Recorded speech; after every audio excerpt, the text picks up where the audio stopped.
Okay, campers, rise and shine. And don't forget to get your booties. It's a cold one out there today. The first line of Groundhog's Day. Today's February 2nd. So happy Groundhog's Day. It is also episode 39 of Broad Street Hustle.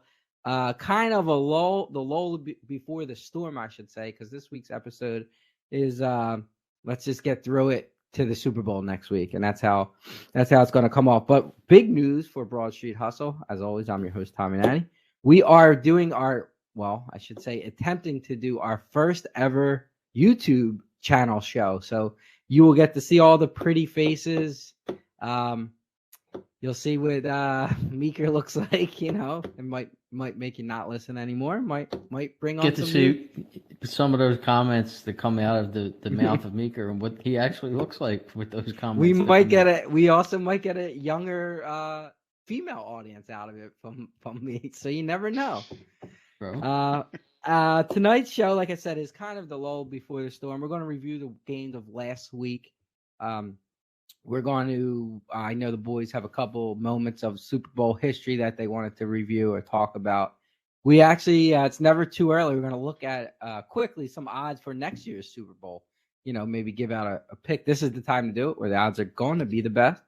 And I guess that's probably about it for today's show. We don't want to get too much into Super Bowl talk because we will cover it extensively next week. We'll do props. We'll have a little contest with some, mythical wagers that we're able to make and see how everybody finishes.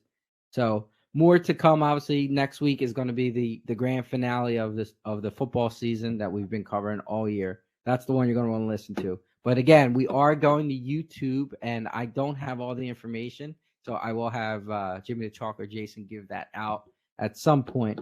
But I alluded to it. I have my co-host Jason Santa here. What's up, Tom?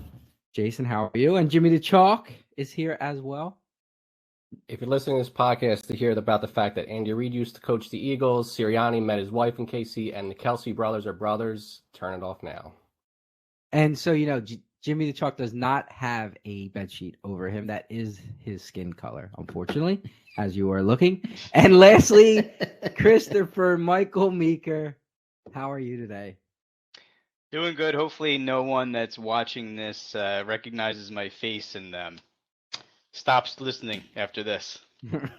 So anybody that's been in mosh pits out there that are listening might recognize your, you being face down on the floor or something like that. Or... I'd just like to reiterate that this is still available through all of our normal channels like Spotify, iHeartRadio, and Apple Podcasts. And I also wanted to reiterate, find our faces offensive. Chris is not actually sitting; he is standing right now. That is his actual size. So just to bring some context to it. But again, we will attempt to put it on YouTube. So our producer Jimmy the Chalk will have to make that happen. So if something goes wrong, send him the emails, not us. But let's jump right into it. Let's review last week's games. Jason, I will go to you first. We'll cover the Eagles-Niners. I think I know the route that we're going to take here, but go ahead, review it. Yeah, I don't really have much to say. I mean, for me, it was like I had mentioned. I think it was game, set, match. 6 plays into the 49ers' first drive when Purdy got knocked out of the game. Josh Johnson comes in. I mean, he has no business being on an NFL roster. How does a guy that's been on multiple leagues, 13 teams, still in the NFL? How is that possible?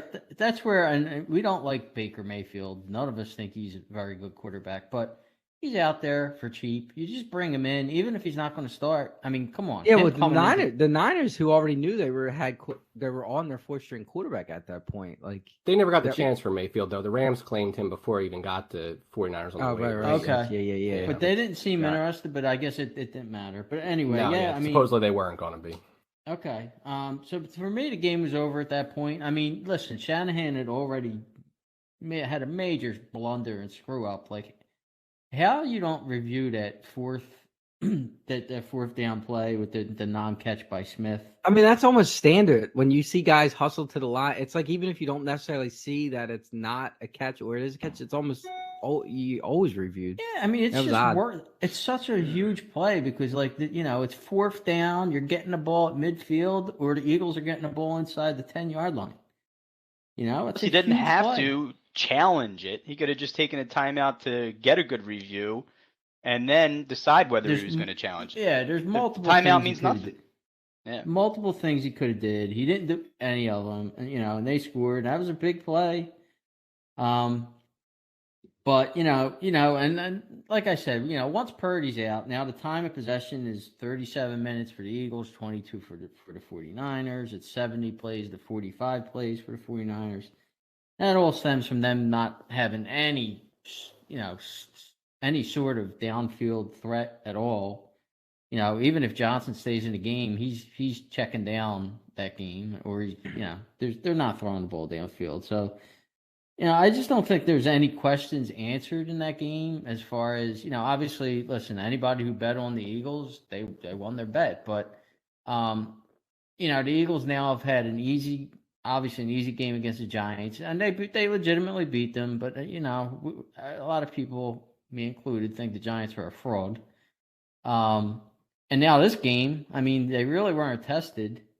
The one thing I will say, though, is I was not crazy about the way Hurts looked. I mean, a couple of his throws, even the throws he completed, I remember one in particular, and I forget which receiver it was. It might have been Brown or Smith. I forget. But, I mean, the way he threw the ball to him, it barely even got to him. I mean, it was just, there was nothing on the throw.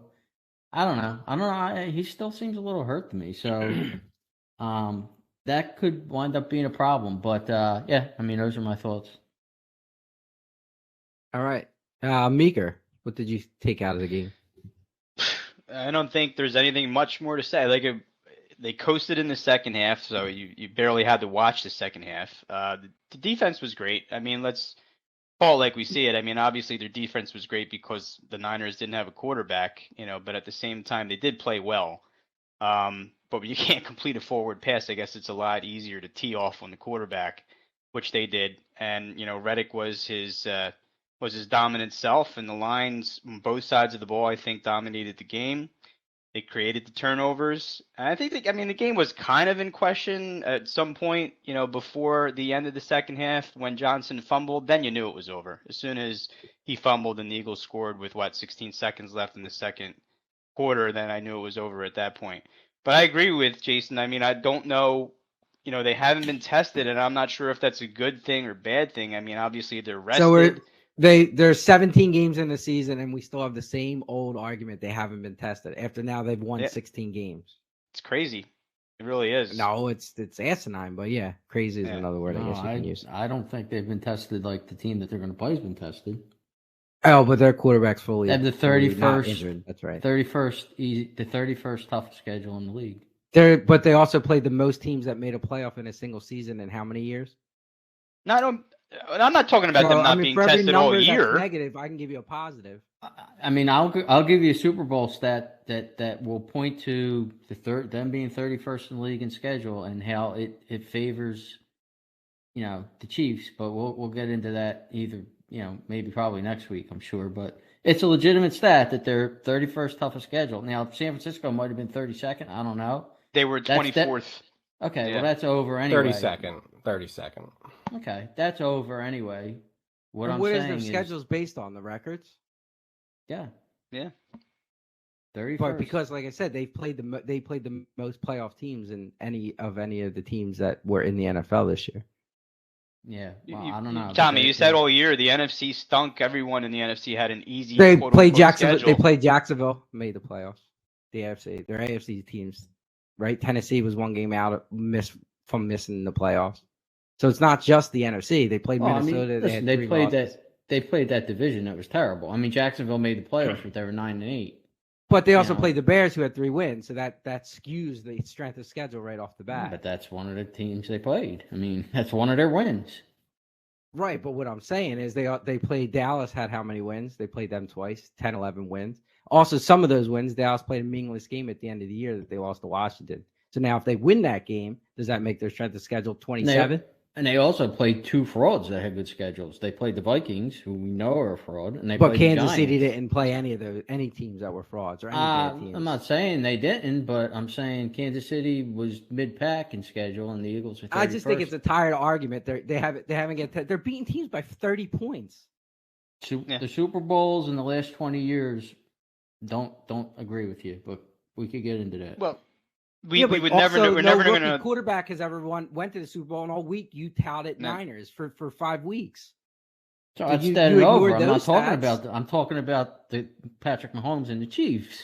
I'm not talking. But about I'm the saying Niners that you. anymore. I mean, it's you pick and choose what stat then you want to press as Hey, the listen, important yeah, stat. okay, I did, and I'll also give you a stat where he led the league in touchdowns in the games in the 7 games he played, and they were 7-0 in those games. So point to me, the rookie quarterback that came in and did that. But again, a real rookie quarterback still has not made it to the playoffs. Right. So you can look at it either We way. didn't get through the game, though. I mean, he didn't get through the game. I I didn't thought get the Eagles through were one going to Wait, win. he didn't series. get. He also Hassan Reddick was standing right in front of him. He didn't never saw Okay, him that's coming one play. and took a hit.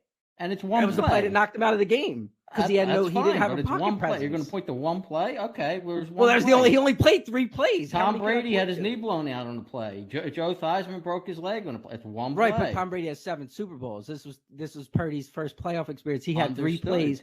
Hassan Reddick rushed him from his strong side. He didn't see him coming. So where does His strong where do you side, think he's blindsided? No, he wasn't. He was standing looking No, at it him. was It in was front on. of him. It was in front of him. That's his strong side. I That's don't not remember. I don't his remember. weak. The weak side would be the left tackle, not the right tackle. He's right-handed. Yeah, He threw it and he was Reddick in hit front him. of him. I'd But have to look at the play again, but I believe you. I believe you, but it's still one play to me.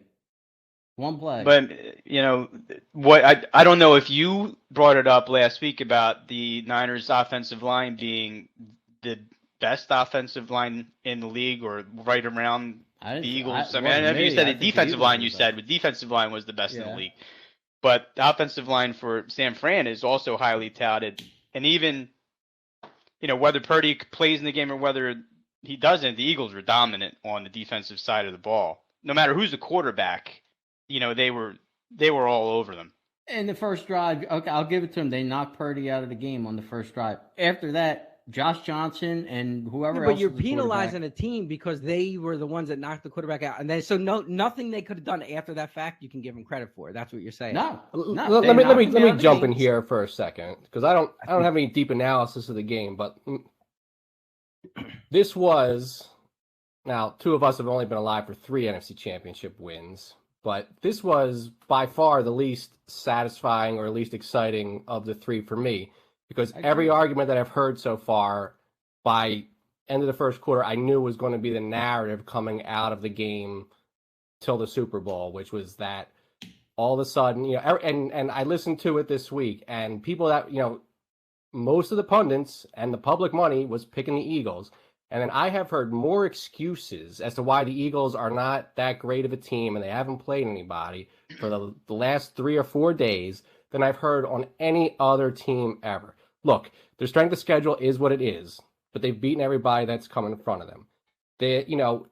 The Smith play, okay, once they come back from the commercial, oh, this might not have been a catch. Well, that's going to be something that's talked about.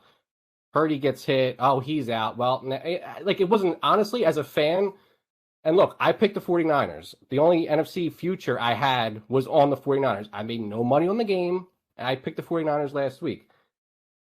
It was not enjoyable for me because I knew that this was going to be, as a fan, as an Eagles fan, the narrative coming out of the game was that they still haven't beaten anybody because the 49ers weren't at full strength.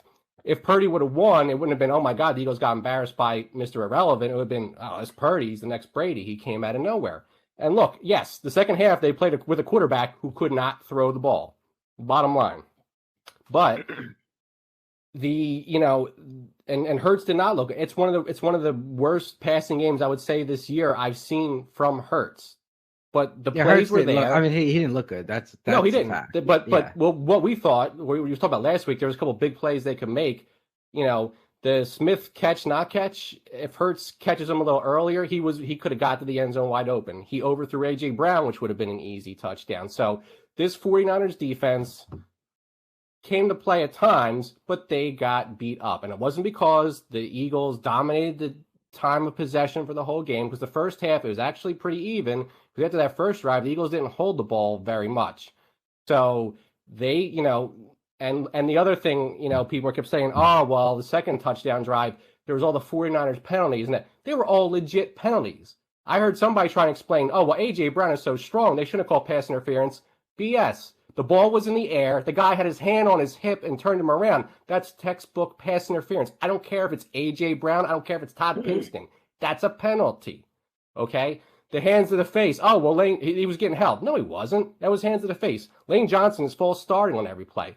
Micah Parsons is taken up for Eagles players, right? After he was talking about Hurts being a system QB and all that.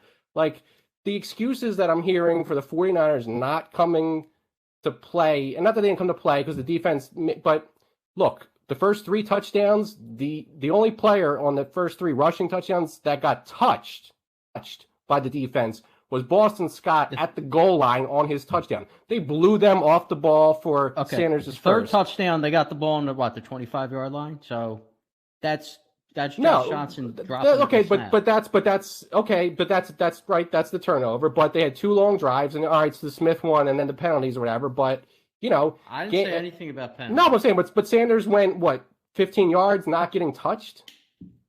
Like look, the Eagles had a better game plan. Shanahan, as we said last week, is not a good in-game coach, and all the great prep that he does, he thought it was okay to design a play where the tight end was trying to block Hassan Reddick. So I don't have sympathy. And then the 49ers whining. John Lynch was whining this week. Oh yeah, well they ought to bring back the emergency QB. That's better for the league. It gets more guys. You could address the third quarterback. You chose not to. They didn't take that away. They gave you an extra roster spot and said, if you want a third QB, go ahead and use it. Otherwise, don't. And they obviously didn't use it, and now they're whining about that. Maybe have your head coach not call plays where arguably the best pass rusher in the NFC, Bosa aside, is coming in and is not getting blocked. Like, I just, so look, I'm not saying the Eagles are world beaters because they won this game, but the fact that now, like, the team that dominated most teams they played this year is now coming in as like, oh, well, they still haven't beaten anybody. Like, I don't know. It annoys me at the very least. But as a fan, Chalky, I don't think you should care how they won. I mean, if they won, they won. It doesn't matter. And maybe pundits out there will say, well, they haven't been tested, blah, blah, blah. But do you think that it would be better off for them going into the Super Bowl if this game was won legitimately, if that's the word I want to use? They won legitimately. It was a legitimate win. I mean, legitimately, like, Purdy doesn't get hurt, and it's, then we don't have the situation. Here's the thing. We can talk about Purdy got nailed. Okay, let's say he doesn't get hurt in the air, right? Get hurt on that play. As Mike Tyson said, everybody's got to play until they get punched in the mouth. Purdy's never gotten hit like that and had to turn over in an NFC Championship game. Maybe he comes back and he's fine. He's Joe Cool, whatever. But maybe he panics. We don't know. He didn't get to play. So for all say was, well, he could have kept him in the game. Maybe he would have completely turtled and not been in the game. And then that play was blown dead, whereas the Eagles had to use a challenge. If that's not blown dead, Joseph picks it up. Maybe he runs 30 yards and they're kicking a field goal. So even if Purdy comes back in, it's 10-0 instead of 7-7. The field goal, the points they scored was the wire that they didn't say we can't prove it, and then they put 15 yards on top of that. Like, I don't know. Like, look, I get, as an Eagles fan, I watched Coy Detmer try to get them across the finish line in an NFC Championship game against Carolina, so I feel the pain, I do. But the amount of excuses that I'm hearing for why the Eagles aren't good because this 49ers team, and not from you guys, but what I'm hearing, like, on a broader scale, to me, it's ridiculous. And I just don't understand it. Like, this team that was the best in the NFC, they're almost now getting put in that underdog category that the 2017 team did because they're getting all these lucky breaks, like baloney. Yeah, but they're not. They're the favorite. They are, but if you listen to what all the talking heads are saying, they opened as not the favorite. They did open as the underdog. It depends where you look. That was a little weird. I've never seen a Super Bowl spread open where it was a 3-point difference depending on where you look, but it moved pretty quick to the Eagles. Well, because some books didn't open it until after the early books that opened it were the ones that got moved to immediately moved to Eagles favorite. So those other books opened it as the Eagles favorite. They waited. Yeah, right. Until, yeah, I'm that's saying why. the 3-point spread between books is kind of weird for the Super Bowl, I thought, but but look, every time, and I mean, I honestly, like Meeker said, I can care less. I mean, the Mahomes can get hurt and running into Kelsey in the first play of the game, and the Eagles win the Super Bowl. I really can care less that they win the Super Bowl. But every time the Eagles had a game where they said, "Oh, this is going to be a litmus test game," Tennessee, who wound up being not as good, but they had a game against Tennessee, the AFC, they demolished them. They had Dallas, the first game against Dallas, they handled them. Minnesota, the second game of the year, now they're playing. They demolished them every time. The games they lost were the games that were like trap games or didn't have a strong meeting. They took their foot off the pedal towards the end of the season, and it's like, well, now the Giants are coming into town. Daniel Jones is hot. They're a great team. Eagles smoked them. Well, the Giants stink. I mean, everybody knows the Giants stink. Now San Fran's well, Purdy got hurt. I mean, it's a different game now. I mean, at some point, the team keeps beating and not even close. They're demolishing teams. I mean, at some point, you got to give them credit.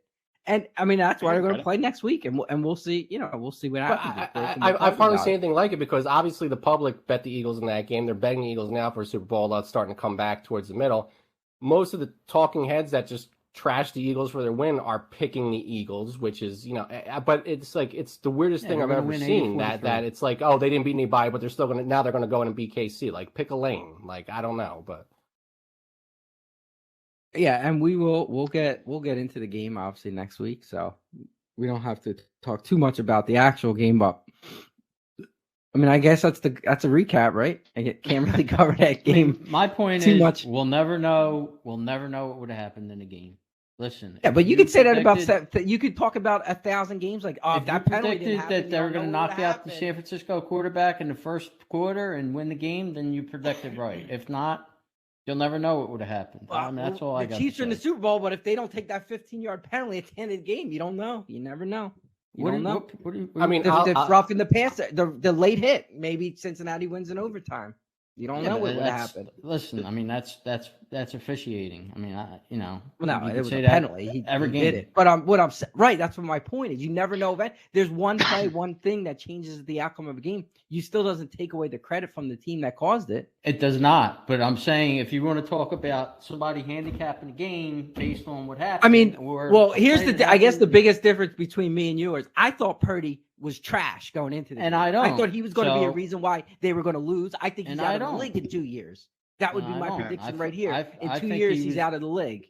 I think they would have won the game, and we don't know if he would have stayed in the game if they would have won the game. Yeah, that's an easy argument. I could say that about everything. I can always say that. Of course, it's easy. We'll never know what would happen. We will never know.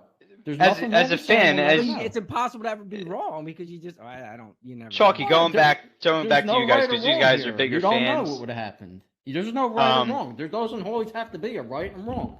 You never know. Chalky, you don't know what would have happened in this game if Purdy don't. I can hear you, Meek. I know what would have happened. I know what would have happened. The Eagles. As a fan, do you have a built-in excuse at this point to say that if they lose the Super Bowl, well, it was because going into that game, they just, in the last however many weeks of the season, they just weren't tested or in that mode like KC is after the game. They just won. No. To me, no. Yeah, I get it. I'm saying there is no excuse. Right. If they lose, they lose. Right. So there's not. Oh well, we got 2 easy games, and we just weren't in that mindset that we needed to be to win the Super Bowl. I don't think there's going to be any excuse in that regard. I think it'll be, well, listen, they skated by an easy Giants team. They beat San Francisco, lost their only quarterback on the first drive of the game, and they faced the Chiefs team that's playoff and Super Bowl tested, and they came up and lost the game. That it won't be any excuse where we weren't prepared enough. No, it will be that. No, exactly. Look, if they lose the game, I'm going to say they lost the game because they played the best quarterback in the league. Who now people are that Brady's retired is like, well, he's going to surpass Brady, but he's the best quarterback in the league right now, and he finds a way to beat them. To me, it's not going to be that they weren't battle tested or they weren't ready to go or any of that. Because quite frankly, will we know how it would have played out if, we can assume. But in those first 2 drives, I think highlighted the difference in coaching. So would I have had the confidence that Shanahan would have found a way to win that game? I don't know. And frankly, you look at the end of the game, and how that team came unraveled, undisciplined. Look, they were dirty. They were taking cheap shots. Sorry, like an Eagles team doesn't do that. And Ndamukong Suh was trying to play a peacemaker out there. Like when have you ever seen that in your life? Like the team was not prepared to fully play. And look, when the quarterback goes down, when the general goes down, somebody else steps up. Johnson got hurt too, but the whole team didn't even try to give themselves a chance. They just came unraveled. Because I think, frankly, they knew they had an excuse. And the criticism on Shanahan is going to be his in-game decisions at times are questionable. And I think you saw that in the first two drives with not challenging, despite the fact that his players were pleading for him to do it, and they were running up to the line. And then the scheme that they ran out there where Reddick ran right by and he ran off the right tackle, or they put the tight end off the right tackle, and he came in and he knocked Purdy out of the game. Like right there, those two. I mean, I have no confidence that Shanahan would have called a game that would have beaten that Eagles team.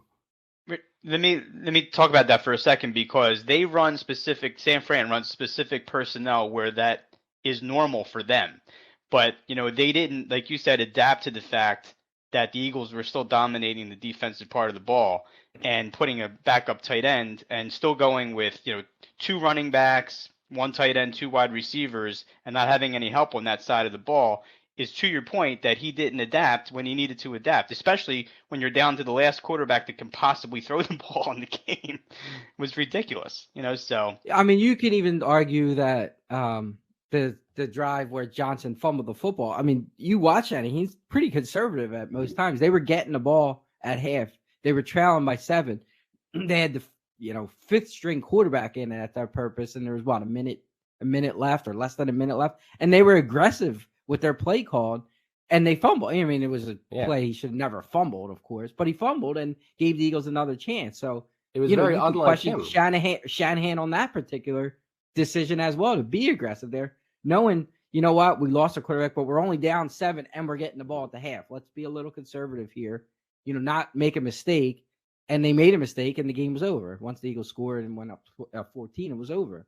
So, I mean, you could argue that, too. On his side, it was not the best decision, but it's all in hindsight at this point. But he got unraveled. He was one at every single call that – I mean, I know the coach has to stand up for the players, but every call that they were making on that one drive, he's yelling at the refs. Like, they were legit penalties. There wasn't one bad penalty.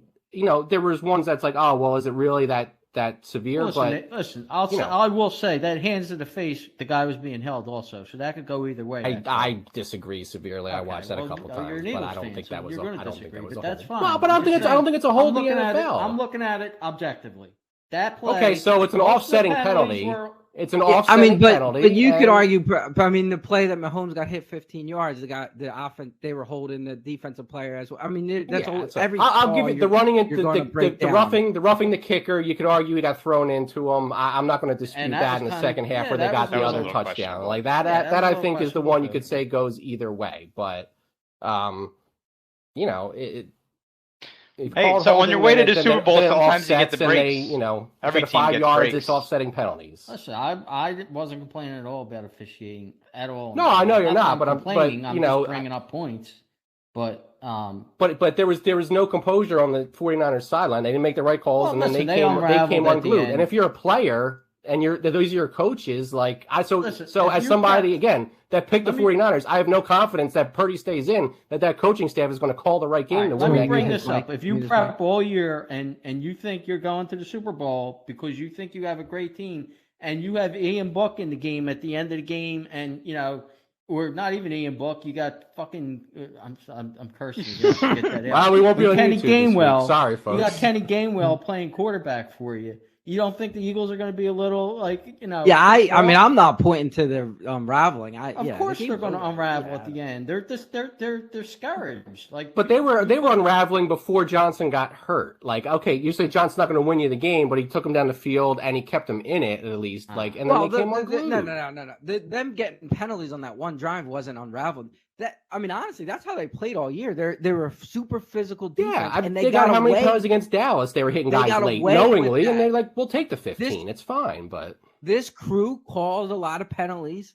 Those close calls, those illegal contact penalties, those holding penalties on the D-backs, and that it came back to bite them. They play like that all year, that defense. They're a physical defense. That's how they play, and they get away with a lot. And a lot of times when you have a reputation to be physical, you do get away with it. They give you a little more. Seattle, the Legion of Boom, or Seattle whatever, dared them to throw flags. Used to always get away with it, and they didn't get away with it. It's not that they unraveled at the end when they were out of it and they were throwing punches and etc. Roughing the punter, they were taking shots. I mean, that's a different story. I don't think the team was unraveling on that drive with the penalties, but the coaching staff clearly was. Like, you can stand up for your guys, but when you're bitching every single play and complaining, you're a player looking over at the coaches. Every coach complains at every penalty. There's never. I mean, do you ever watch a hockey game? There's never. You can't ever get a penalty. Nobody ever commits a foul.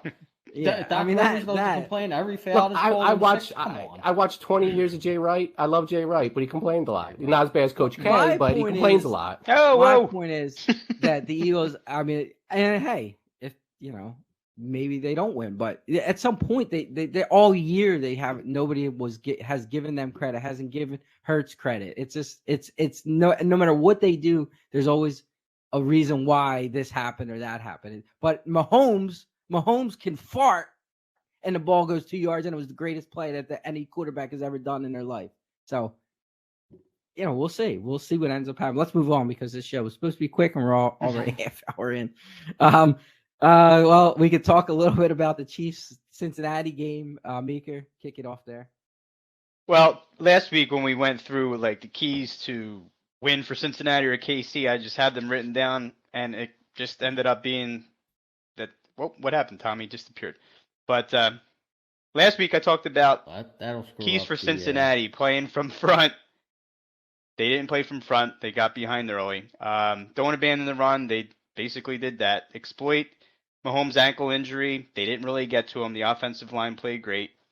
Try to limit Kelsey. They didn't do that. He caught 7 passes for 78 yards. And win the turnover battle? Well, they obviously didn't do that. So that's the reason why Cincinnati lost the game. I mean, on KC's side, when I said get to Burrow without blitzing, they obviously did that, and they did that in the most opportune times. Get the ball to others other than Kelsey. I believe Valdez-Scantling had 7 catches for 130 yards, so they certainly did that.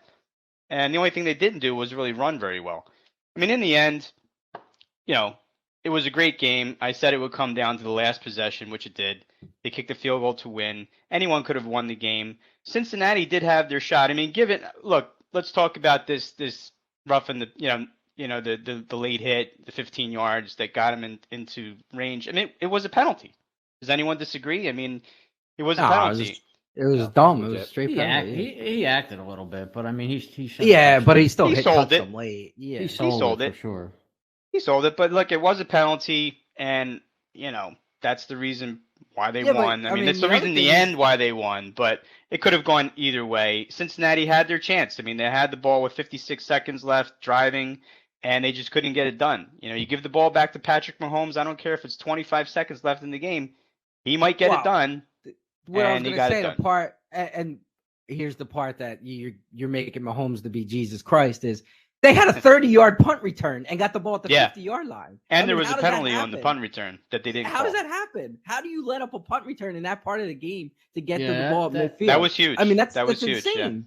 Yeah, that's like Eagles Giants in 2010, basically. Right. Why are you putting the ball in the middle of the field? I mean, how do you do something that there's no return? It's insane. Just point it to the sideline or something.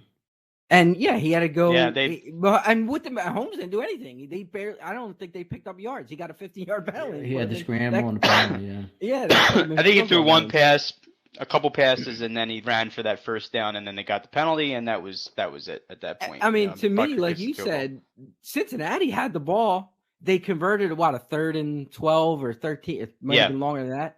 And then they, went 3 plays, 16. got sacked, and punted. That was.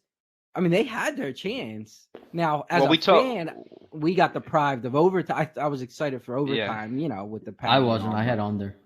Well, we talked about how Cincinnati's offensive line was pretty beat up, and that might be a problem for them. And it ended up being a problem in that last drive because Burrow gets sacked twice, and that's basically it. Now, now you got to punt the ball.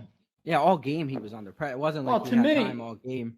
Yeah. I mean, to me, I was going to say I think the Chiefs pass rush in the first quarter got to him, but then after that, I think Yeah, it the slowed down a Bengals- little bit. Yeah, you're probably Bengals right. adjusted. They had 3 there. sacks on the first or second drive, didn't they? Yeah, then they didn't really, because I know we bet the sacks and we got it, but it slowed down big time after Yeah. that, and so So the the fourth quarter, Bengals yeah. definitely adjusted there. Yeah, I was just a little. Like I said, I thought Cincinnati did have they had their chance at the end. I mean, I'm sure every Cincinnati fan would have said, "Give me the Burrows the ball with, a minute and a half left and 1st and 10 from wherever they were after that first down." So, but it's just it just goes to show you, I say talk about Mahomes, but I mean he really has. Besides Kelsey, he has a band of misfits. And they had they're some back in injuries the- though. They did have some injuries in the game. Who's that? A couple of wide receivers left. No, but in general, I mean, he doesn't have. He has. No, he doesn't. Yeah, he Tony, doesn't I have. mean, he doesn't, and he's He still doesn't have AJ Brown, Devontae Smith. He's got them and they're in the playoffs. I mean, Well, in the Super he Bowl. elevates everybody. I mean, he is the best quarterback in the league, and I'm going But to talk about. We're going to talk about it next ab- week, but You talk about Hurts. He's also clearly injured. oh yeah. Mahomes. Yeah. Yeah, But the offensive line did a good job protecting him. He didn't have to do a lot of running around.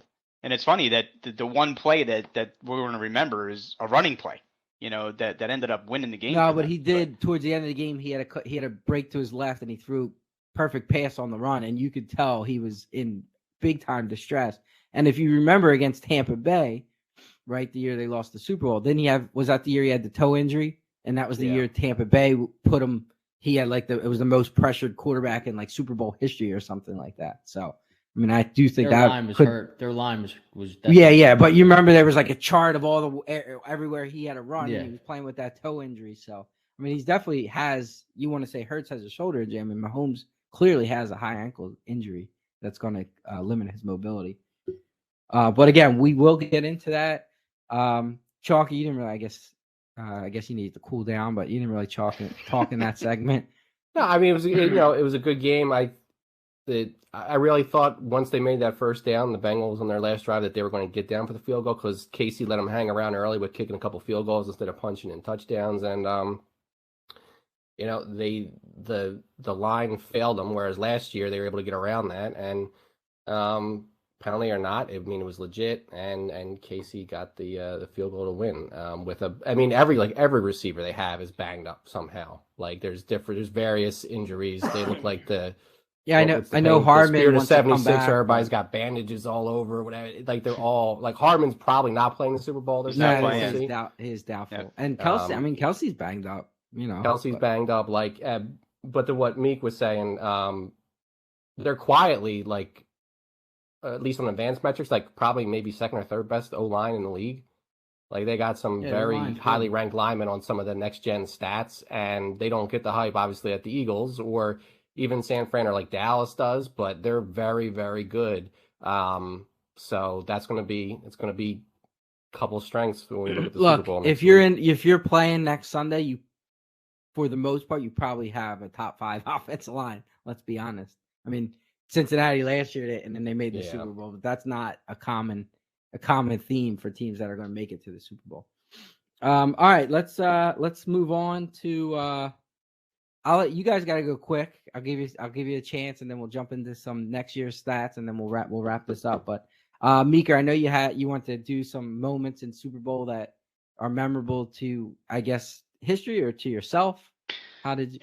It's more for myself, but these are plays you'll certainly remember or drives that you certainly remember, and they just come to my head as the 5 most memorable plays or drives in Super Bowl history for me. But first one, and they're not in any particular order, but Malcolm Butler's interception against Seattle. I mean, it's just an iconic situation there that you don't.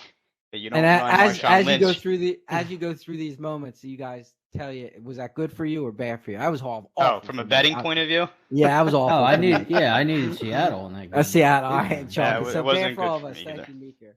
Yeah. So that was an iconic play. The drive in Super Bowl 22 with Montana to Taylor capping it off with 3:10 left.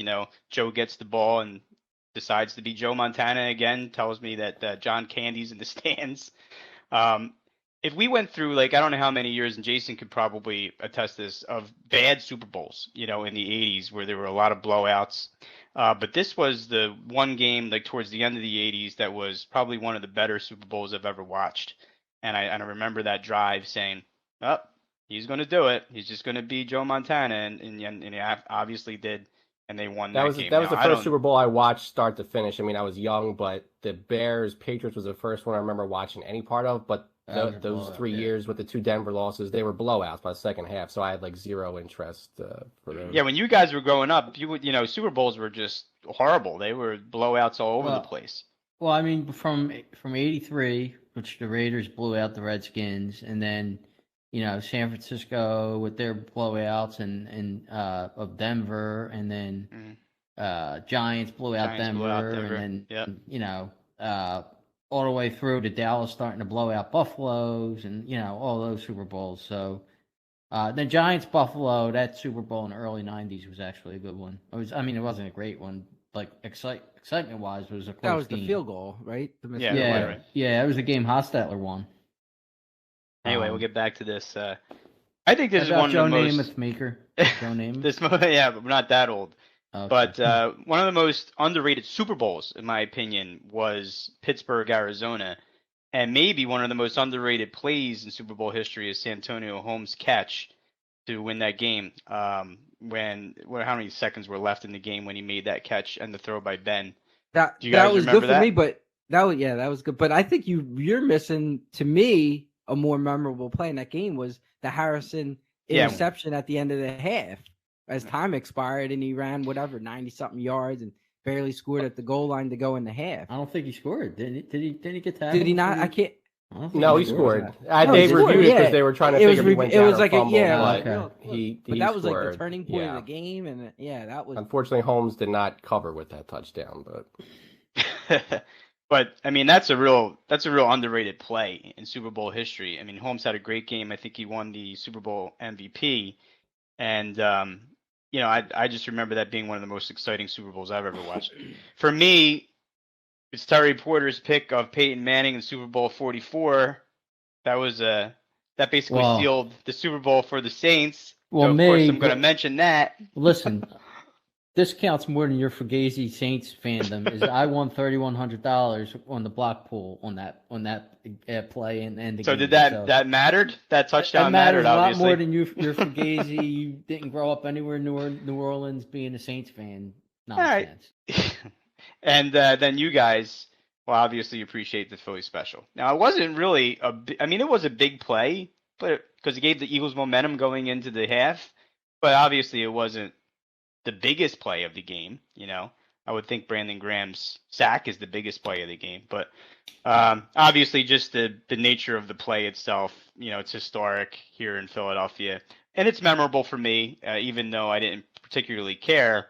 Because I think I had the over in the game, and it was basically over quickly, with the under-over in the game. I don't think I bet the game itself from a betting point of view. But that's it. That's my 5. Chalky, you have anything? Yeah, so I took first of all, I was expecting the onside kick in the Saints game, not the Porter interception would be on your list. Porter interception's better. So these are not the most memorable, but in the sense of the greatest plays ever, but 5. WTF, what did I just watch plays in Super Bowl history, Eagles aside, because I would probably have 5 Eagles plays. Make them QUICK. Go ahead. The blackout in the Ravens 49ers game in New Orleans. I was like, what is going on? Is this some sort of terrorist attack? Is it what? So that was, they delayed the game half hour on that. 5, the opening game safety in Super Bowl 48, where Peyton Manning, of all people, can't handle the snap. That was good for me. I just remember watching that, laughing, just because I had Seattle. That was where Denver, everybody and their mother had Denver, and I had Seattle, and I just laughed when that happened. So, Chalky, you bet there would be a safety in the game? Is that I had Seattle, but okay. I just remember thinking like, oh, this. I was like, this game is over. Like at that point, you're going to say you had Seattle, but you had Denver, Meeker. No. Yes, you did. No, everyone knew Seattle was going to win that game. No, they didn't. Yes, they did. Denver was the big favorite that everybody loved. Yeah, I didn't love them. You're going to make me curse twice on this podcast. I didn't love them. Well, I don't know if I'm going to be able to prove it to you because we didn't have legalized gambling No, back then. I We know. don't have receipts. But Yeah, we anyway. don't need. We don't need. proof. I Um, know who you bet. Us in the audience. Rice know. paper. I wrote down on rice paper.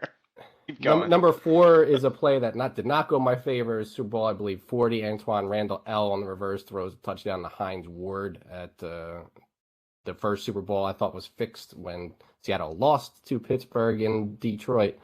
Number 3, Leon Lett. Don Beebe, I think, runs him down, knocks it out. He thought he had a touchdown. Couldn't believe it happened.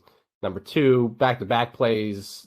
Sonny Samuel drops an interception that would have sealed the game in the perfect season, and then Tyree with the helmet catch, which people forget. Like, Manning should have been sacked like twice on that play, kept it alive, and somehow got that play.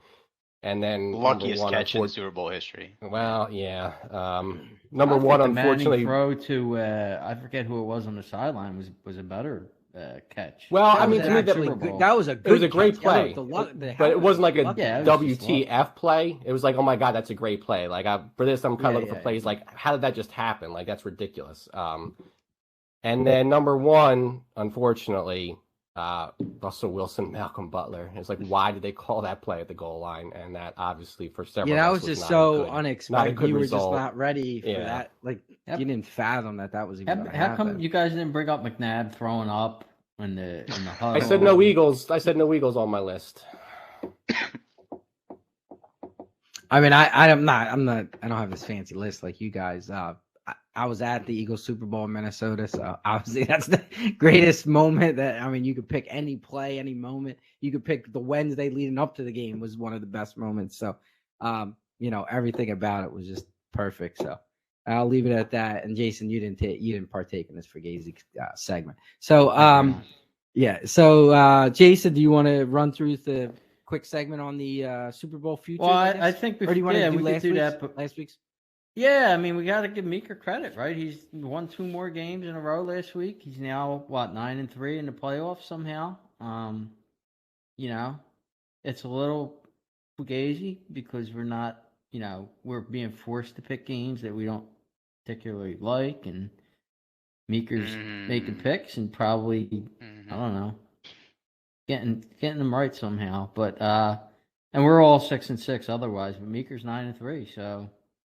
Do we give him any credit at all, or what do you guys think? Of course. No, I don't, but you can. I don't. You can. I just think it's a little. Why would Strokey give me any credit over there? The stroke victim over there. I'm gonna Who's pick the Strokey victim? online.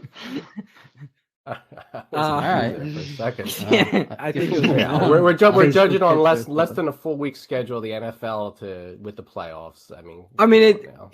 the playoff, and not against Meeker's record, but Yeah, the it playoffs is against go to- Meeker's record. Yeah.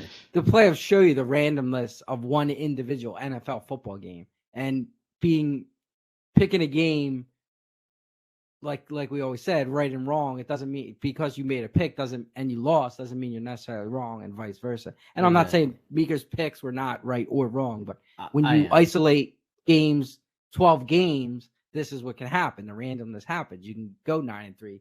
You can go, whatever. Because I mean, I lost the Kansas City game because of 2 weeks ago, because Peterson kicked a field goal to go down 7 instead of keep trying, which is the right decision. But I mean, it's a backdoor cover. In the grand scheme of a season, that kind of stuff evens itself out. So, to that point, no, I do not give Meeker credit to answer your question.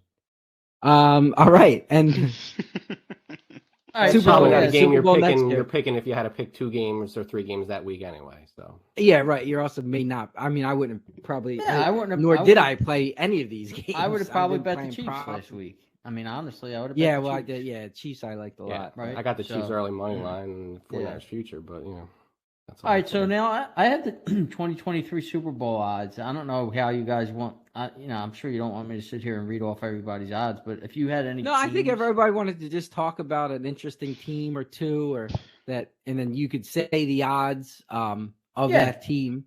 Yeah, that's a good idea. Good. And you lead it.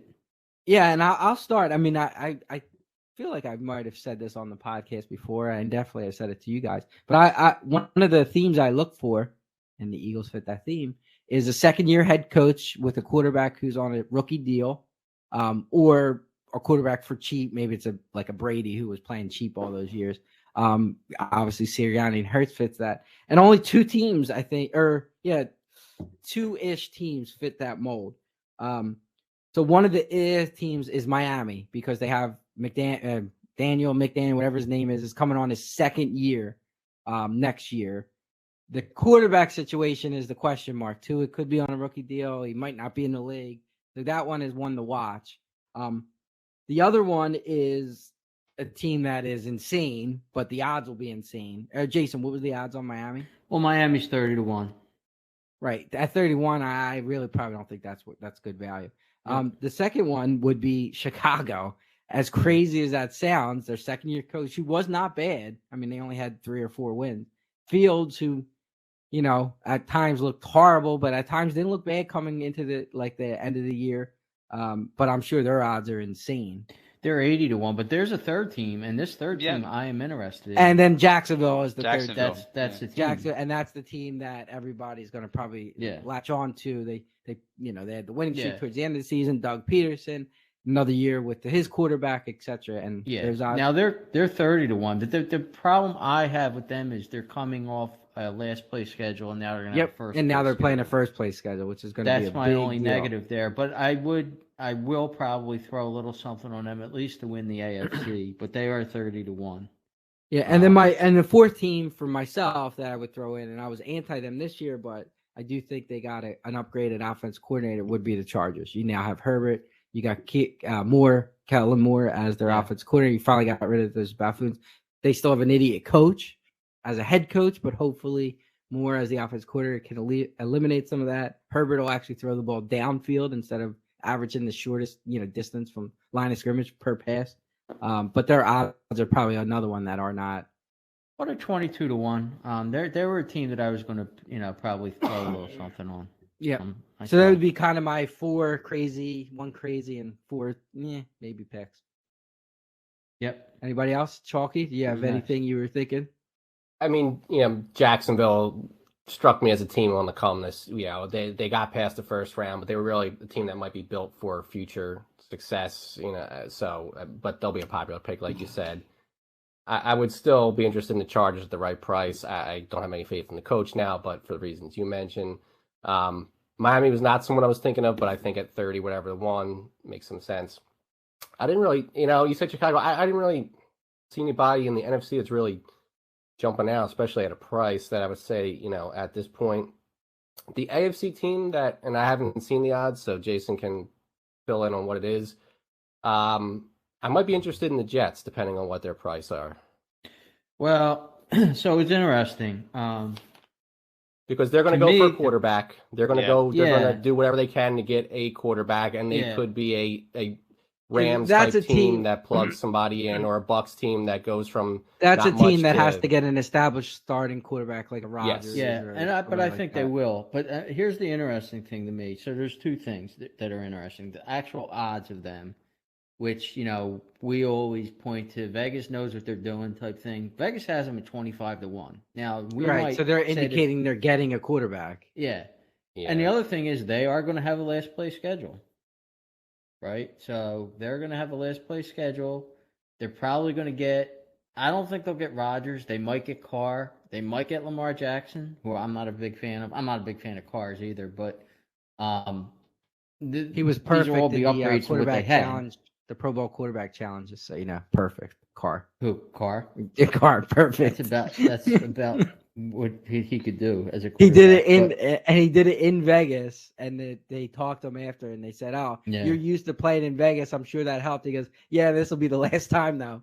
So it was kind of funny that he made that comment. Yeah. So at 25-1, I don't know. They're interesting. They have a nice team. Them being lower than Miami strikes me. Yeah, they have a nice team. It's not on the face value. You think it wouldn't be right, but the problem with that is, and we talk about Vegas does know a lot of times, but if they swing and miss, you now hold an awful ticket at 25-1 if they go into a season with one of those scrubs that's their quarterback. You would have to think that any kind of New York team with promise generally gets overpriced because they take. Yeah, I mean, you think, but it's not. Until it happens, like there's been years, especially the quarterback shuffle, that Wilson was going somewhere that didn't, and Rodgers was going somewhere that Oh didn't. yeah, I And mean the Eagles nobody thought odds Stafford dropped was when they going to. thought- The Rams were Right. trading for Stafford until it happened, right? So So that's the only thing. It is a risky, could still end up being risky, and you're holding a 25-1, which virtually would have no chance if they're right. don't get a good quarterback, obviously.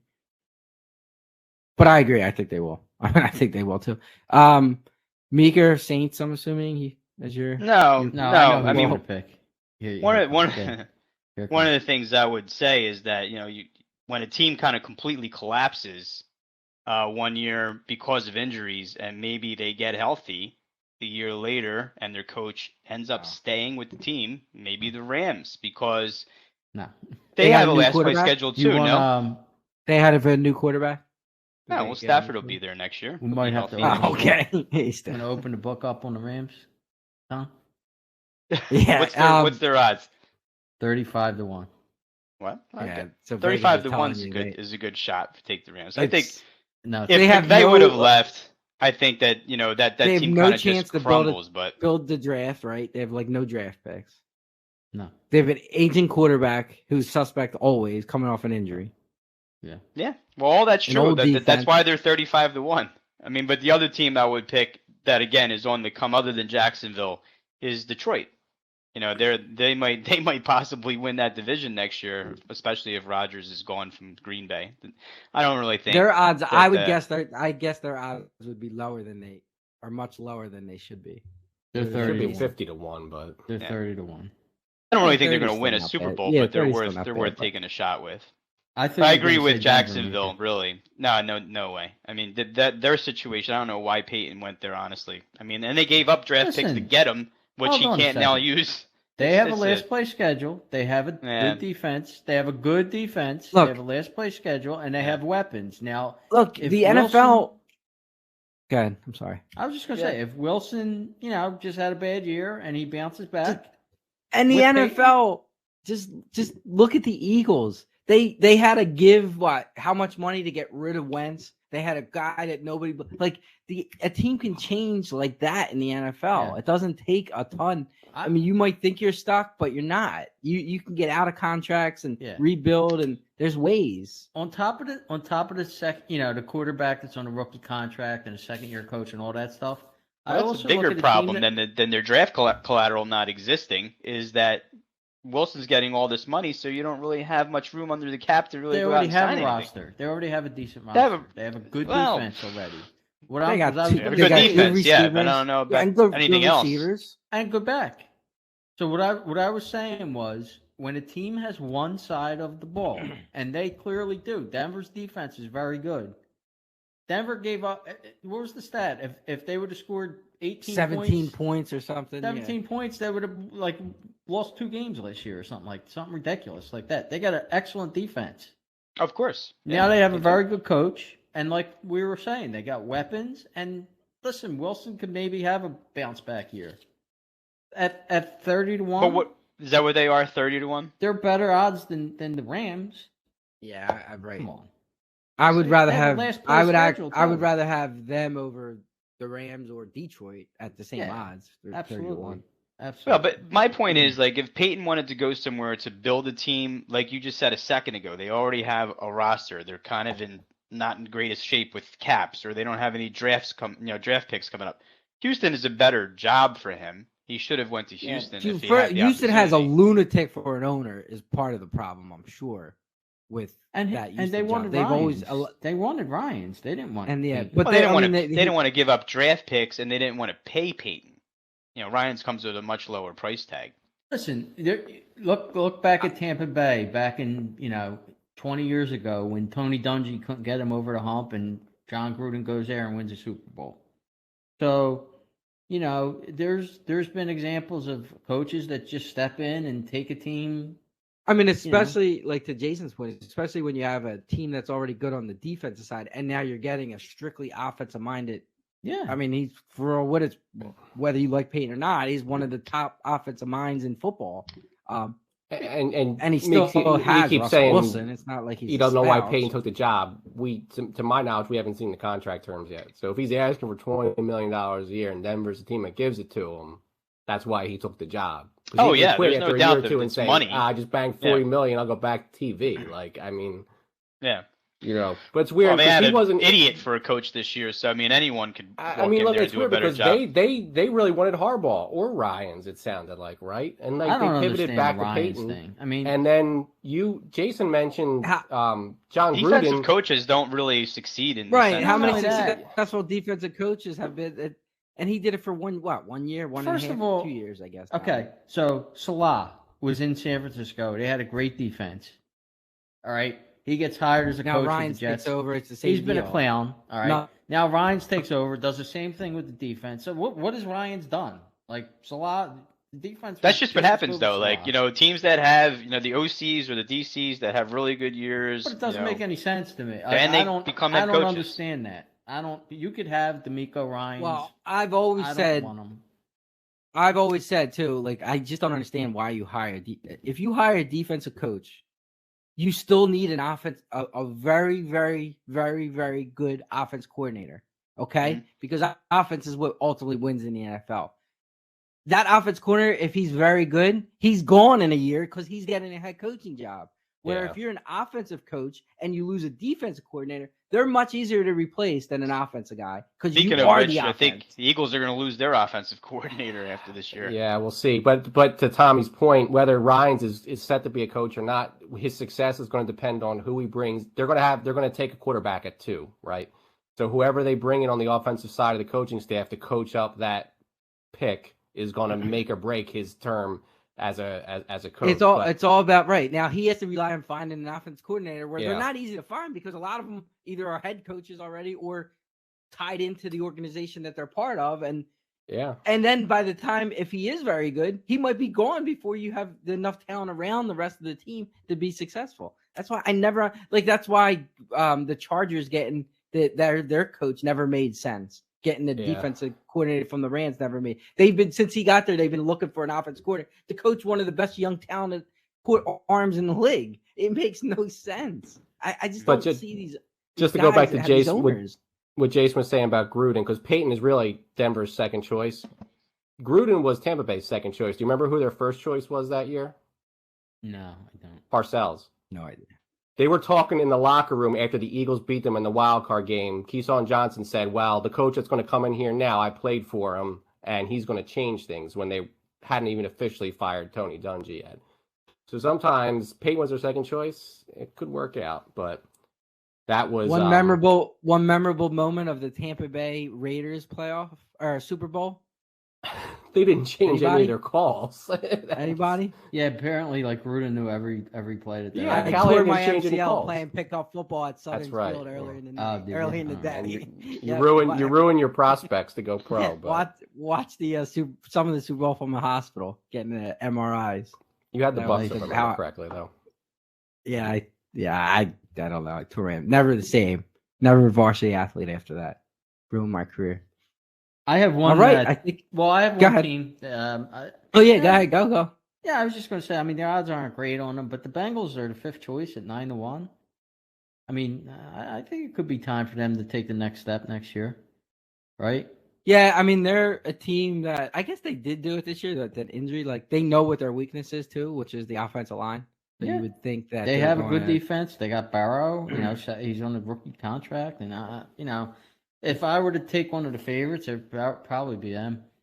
I would Who- agree. They so were a who team, is the they were a team favorite I right was now? looking for next Well, year Buffalo. anyway. Don't tell me it's So, Buffalo. so I'll give you the top 10. So Chiefs are 550, right? Buffalo 650, San Fran 700, Eagles are 800, Bengals are 900, Dallas is 1400, Chargers 2200, Jets 2500, and then there's a bunch of teams that are 30. Miami, so that's- Jacksonville, Detroit, Baltimore, Green Bay. That's San Fran. It's I'm surprised Yeah, to see high. San Fran being High. that high. Because they have no They don't clue even who's know going to what's be their going on with quarterback. quarterback. Yeah. I think they got a great roster. Listen, I probably wouldn't bet them at 7-1, but I can understand. They got an unbelievable roster. You know, With the no whole quarterback. argument that we had an hour ago. I think they got a very good team. That's all I have to say.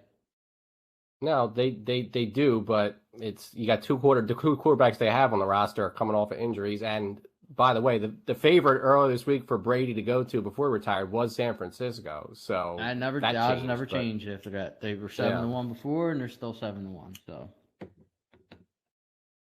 Okay. Well, episode 39 of Broad Street Hustle. Get us on Twitter, Broad Street Hustle. If you wanted to watch this show on YouTube, hopefully we can be watched on Chalky. You have it, Jason. How do you get us? go to TBD. YouTube and search on Broad Street Hustle. Just type in Broad Street Hustle? Podcast. Try Broad Street Hustle podcast. Okay, so just Google Broad Street Hustle. We'll get it out on Twitter as well. Not Google, on YouTube. Search On YouTube? On Broad Street YouTube, Hustle sorry, I'm- podcast. Yep. New to this technology stuff. And that was episode 39. Next week, obviously, our big Super Bowl show, some huge prop contest we're going to put together. We're going to have an extensive show. Be ready. I would assume it's going to drop on probably the same time. We'll record it. But be ready. That was episode 39, Broad Street Hustle. Have a great night.